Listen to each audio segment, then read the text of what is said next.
I've like never thought about it like that, and I feel like it's like opened my brain. Is karma real? I was thinking if the concept of karma is real, and I had some thoughts about it, but I wanted to hear Judy's opinion so I don't influence hers, since I already had my thoughts. Judy always has a different definition to everything. Yeah. We're always arguing, but about the same point. Yeah. And from a different angle. Like hers is always very structured and logical, and she's really finding the concrete scientific reason why. And then my angle is always just, I don't know, just vibes. Vibes, dude. It's how it feels. Just saying that. I feel like if you were religious, you'd be the most religious. Just vibes. Me? Like, just vibes. I'm like feeling it. Anyway, sorry. No, but there is a scientific or more logical explanation to the way I think. I just can't be bothered to grasp dig into it. it. Yeah. Yeah. Which is why you're here. I compliment you. Exactly. Okay. So, Judy, how would you define karma? I haven't thought too much into it, but just off the top of my head, and what I've like heard from sources and stuff, I feel like I would define karma as, an example would be, if someone puts out positive energy to the world, then they would receive positive energy back. And if someone puts out negative energy, they would receive negative energy back. So basically it's like matching your energy, or the results you produce into the world, if we were to like describe what energy is. But are you thinking energy in a spiritual, religious way?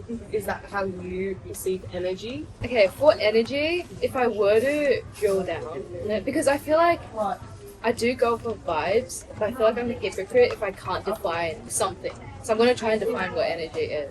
And I feel like energy scientifically, it gets recycled, you know? Like the joules and stuff. Oh, like Joule. Yes, yeah. Not like Okay, jewels. Joules. Shiny. But I feel like there's something like that. Like, so like literal energy. yeah, like energy. And I feel like in the context of karma, I define energy, it aligns with the idea of results. Because when one force pushes onto something, it creates a result. And that result you can quantify as positive or negative, depending on, it's a very human definition. But it's like if something died, that's like negative. Or like survival definition. And I feel like if someone does something, you can quantify the positive and negative effects it has on other people and themselves. So for example, if someone does something dirty to climb the corporate ladder, that's like a negative output because it negatively affects the people around them. So it's like physical energy that they're putting out into the universe as a result of their actions? Yeah, I think so. It has to be physical. But that physical you can also quantify in the mental stress they cause on them. That'll cause like a physical reaction. So I feel like there's always a result, and that's how you quantify whether something is positive or negative. And if they're putting out negative energy, it's not like, maybe that's how I define it.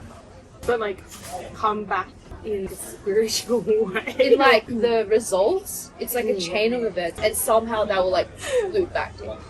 Because everything is cause and effect. Yeah. Okay, so my line of thinking is very similar. Okay. So I think it is real, not because the concept of it in a spiritual way is real, and I did think too deeply about like the physicality of energy, but I think if you have a guilty conscience, then karma is real. Yeah, okay. Because it's like, if you feel bad about actions you've done, you obviously know that you've done something wrong. Yeah. So that's constantly going to be in your head. It's like confirmation bias.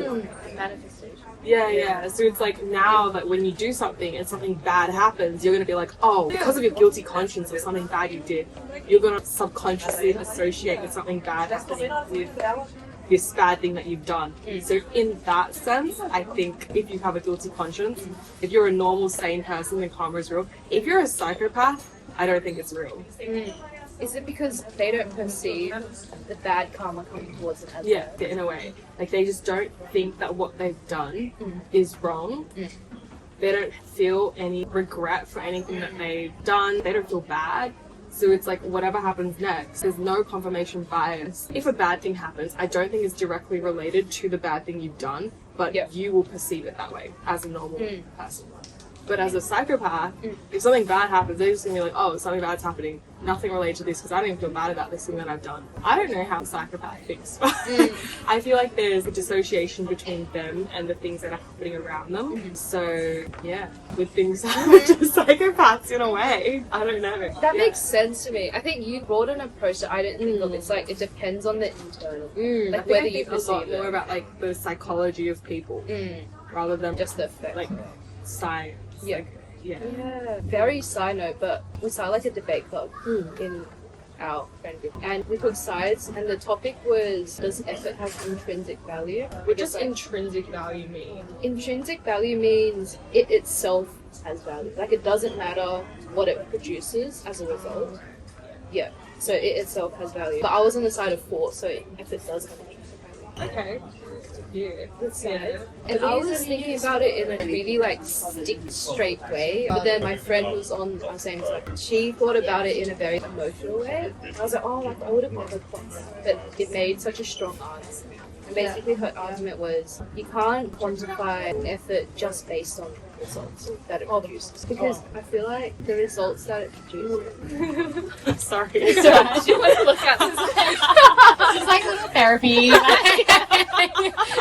I'm not getting off this place.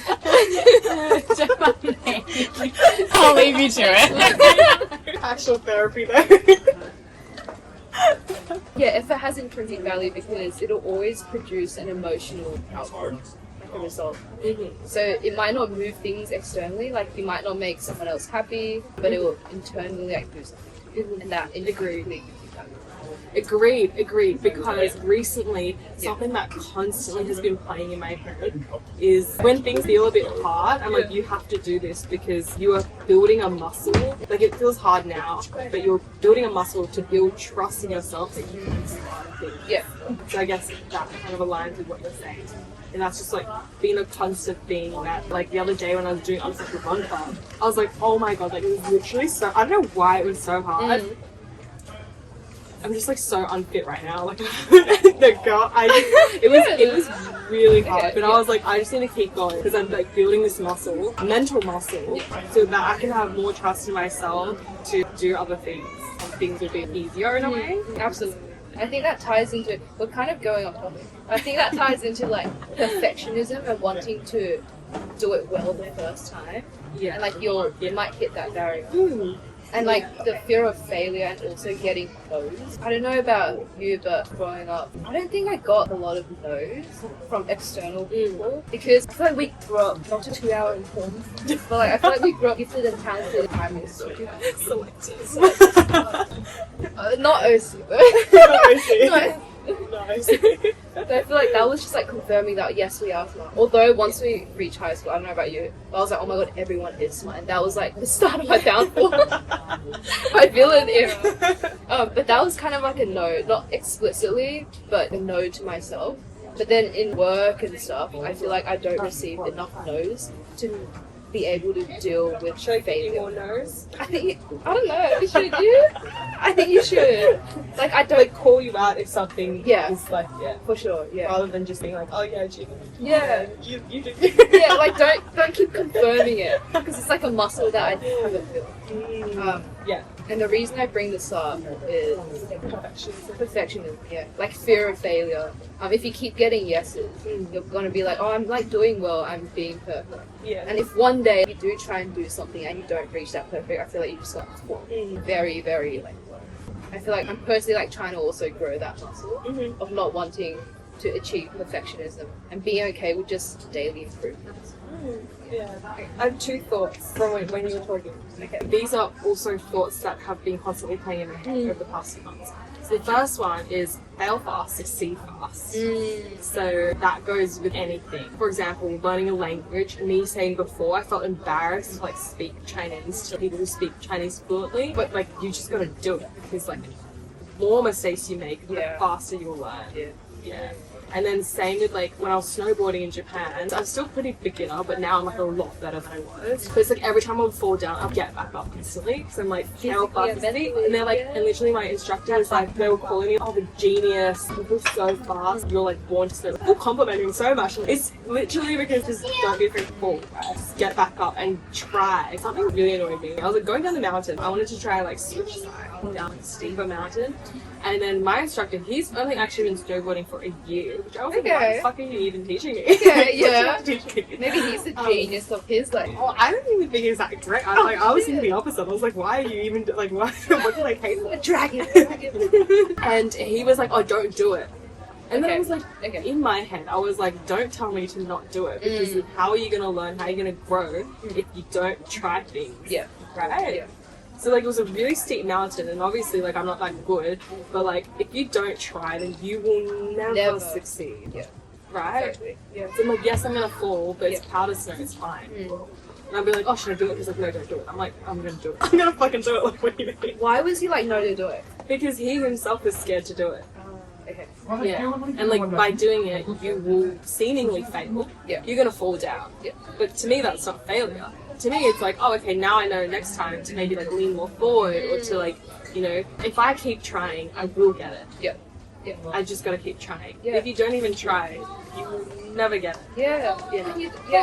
You don't do. Maybe you will get on the first go. You know that. At least you'll be that tiny bit more experience that you can make that tiny little improvement, if anything. Exactly.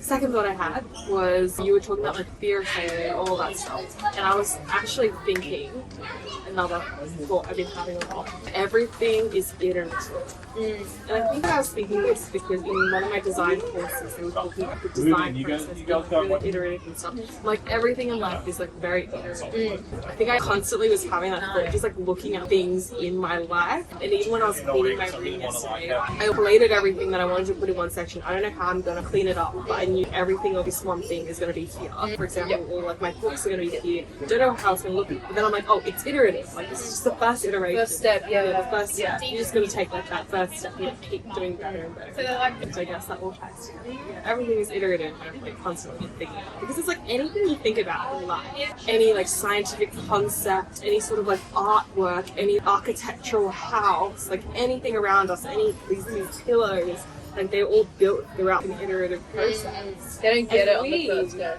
Yeah, exactly. And as humans, we are just constantly iterating as well. I don't have like a concrete end to this thought process, but those are just two thought processes that I've been having. I think that's such a not to toot your horn, but it's such a healthy mindset. Yeah. Take the first step, try, Fail fast, succeed fail fast. fast, succeed fast. And That's like the iterate. title of book. Yeah, we could write a book. Think fast, sell slow, whatever. Think fast, think slow. That's a good mindset. I'm definitely gonna practice that. A little Makes it incremental.